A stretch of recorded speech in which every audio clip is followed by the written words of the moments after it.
The Tsilhqot'in are a First Nation band government of the Athabaskan-speaking ethnolinguistic group that live in British Columbia, Canada. They are the most southern of the Athabaskan-speaking aboriginal peoples in British Columbia. History. Pre-contact, there was an extensive trade network, which included salmon traded from the coast of BC to Cree territories in the east that the Chilcotin were involved in. Fish oil was also a commodity of interest.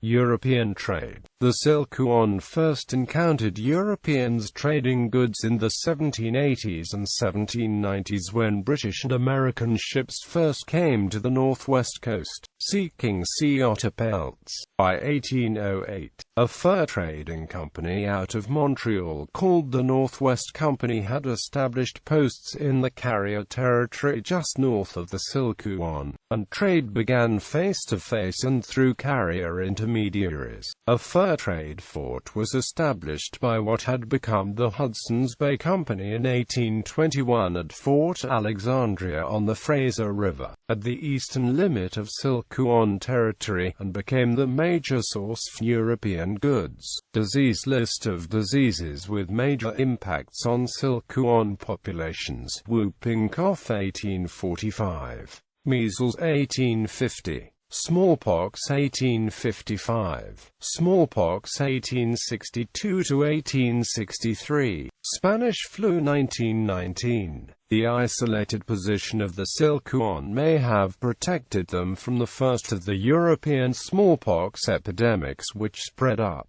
from Mexico in the 1770s. Likewise, they may have been spared the smallpox epidemic of 1800 and the measles of the 1840s. Furness in The Burden of History states that there is no direct evidence that these smallpox epidemics reached the central interior of British Columbia of the Tsilhqot'in, Carrier, or Tsilhqot'in.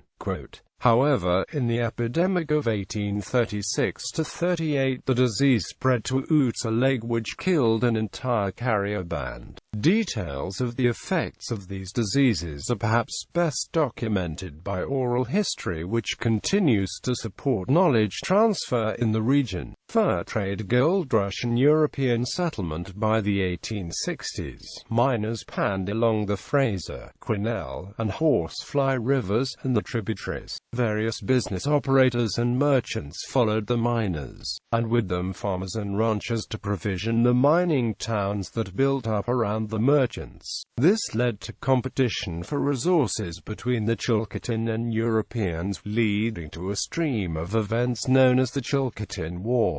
The reserves. Governor James Douglas supported a system of reserves and indoctrination to civilized practices such as subsistence agriculture up until his retirement in 1864. Joseph Truch, the Chief Commissioner of Lands and Works, abandoned the reserve policy and set Indian policy as the having no rights to the land. By 1866, BC colonial rule required natives to request permission from the governor to use lands. Newspapers supported the preempting of native lands, seeing settlers plowing native burial grounds. Natives who requested redress from a justice of the peace were refused leave. Environmental problems. In the 1870s, the loss of hunting territories and crashes of the salmon runs placed more dependence on agricultural produce such as grains, hay, and vegetables. Activities migrated to cutting hay, constructing irrigation ditches, and practicing animal husbandry. Settlers, however, assumed water rights, making agriculture ever more fragile. Natives were huddled in on small acreages, such as with Canoe Creek, 20 acres for 150 natives. Starvation became a threat. Canadian government set to reallocate land back to natives, in contrast to the 160 to 640 acres per family set aside in other treaties at the time in the prairies. The federal government opted for 80 acres per native family to be set aside in reserve, while the provincial government was keen on 10 acres per family. Catholic missionaries and the residential schools. Catholic missionaries were sent to convert First Nations children to Christianity in a subversive attempt to stamp out aboriginality through assimilation. By 1891, the first group of students were sent to receive a so-called formal education. The program continued for the next 6 decades until a point when native children were allowed into the public school system. 90 years after the start of the residential school program, the mission school closed circa 1981.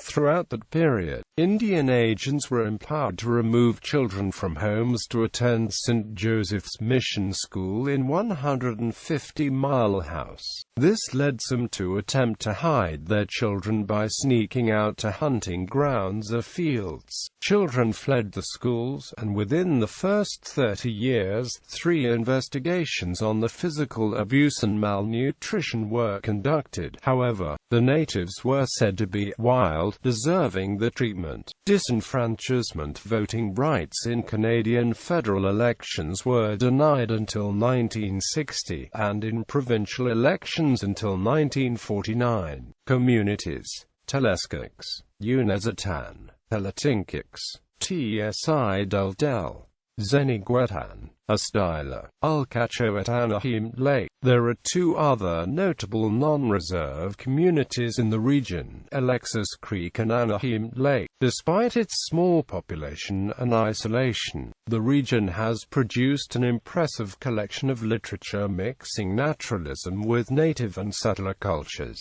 The area is accessed by Highway 20, which runs from the city of Williams Lake to the port town of Tsilhqot'in. Highway 20 westbound from Williams Lake crosses the Fraser River at Sheep Creek, thereby entering Tsilhqot'in traditional territory. The highway passes over the Chilcotin Plateau, characterized by undulating grasslands, expansive lodgepole pine and amp Douglas fir forests, a scattering of lakes, rivers, creeks and amp ponds, volcanic and amp glaciated landforms, and a magnificent backdrop of snow-covered peaks.